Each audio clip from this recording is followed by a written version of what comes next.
జగన్మోహన్ రెడ్డి గారిలో ఒక నైరాశ్యం అన్న కనిపిస్తోందా? తాజాగా ఆయన చేస్తున్న వ్యాఖ్యలు చూస్తూ ఉంటే ఎన్నికలు సజావుగా జరిగేలా లేవు అనేది ఆయన అనుమానమా, లేదంటే పరిస్థితులు ఆయన్ని అలాగా ఇబ్బందులు పెడుతున్నాయి? ఎందుకంటే వరుస మార్పులు అయితే చాలానే వచ్చాయి ఈ కొద్ది రోజుల్లో. డీజీపీని మార్చేయడం కానీ, లేదంటే ఈసీ కొన్ని నిబంధనలు విధించడం కానీ, ఆల్రెడీ అమలవుతున్న పథకాలను ఆపేయడం కానీ, ఇటువంటి నిర్ణయాలు. ఎందుకంటే ఇప్పుడు పూర్తిగా ఆయన ఆపద్ధర్మ ప్రభుత్వం కొనసాగుతోంది. ఆపద్ధర్మ ముఖ్యమంత్రిగా జగన్మోహన్ రెడ్డి గారు ఉన్న నేపథ్యంలో ఖచ్చితంగా ఈసీ చేతుల మీదుగానే ఏదైనా జరగాలి.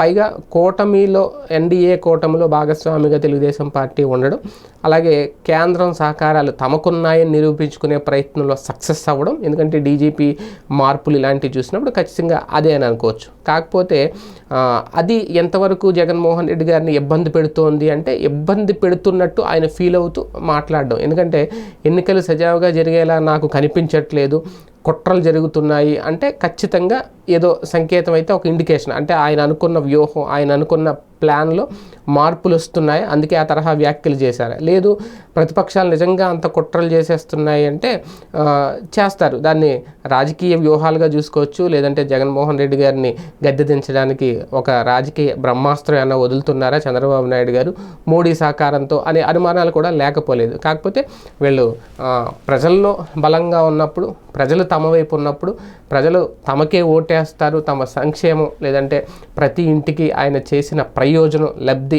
ఏదైతే ఉందో అది బలంగా ఉన్నప్పుడు ఎవరికి భయపడాల్సిన అవసరం లేదు, ఎటువంటి నైరాశ్యంలోకి కూరుకుపోవాల్సిన అవసరం కూడా లేదు. మరి జగన్మోహన్ రెడ్డి గారి మాటల వెనుక ఆంతర్యం ఏంటి? మూకుమ్మడి దాడి. ఒక పక్క షర్మిల, సునీత చేస్తున్న వ్యాఖ్యలు కానీ, వాళ్ళు చేస్తున్న వ్యతిరేక ప్రచారం కానీ, కూటమి కట్టి 3 పార్టీలు చేస్తున్న మూకుమ్మడి దాడి కానీ, లేదంటే ఈసీ తీసుకుంటున్న నిర్ణయాలతో ప్రజా వ్యతిరేకత ఏమైనా వస్తుందని భయం కానీ, ఇవన్నీ కలిసి ఆయన్ని నైరాశ్యంలోకి నెట్టేస్తున్నాయా?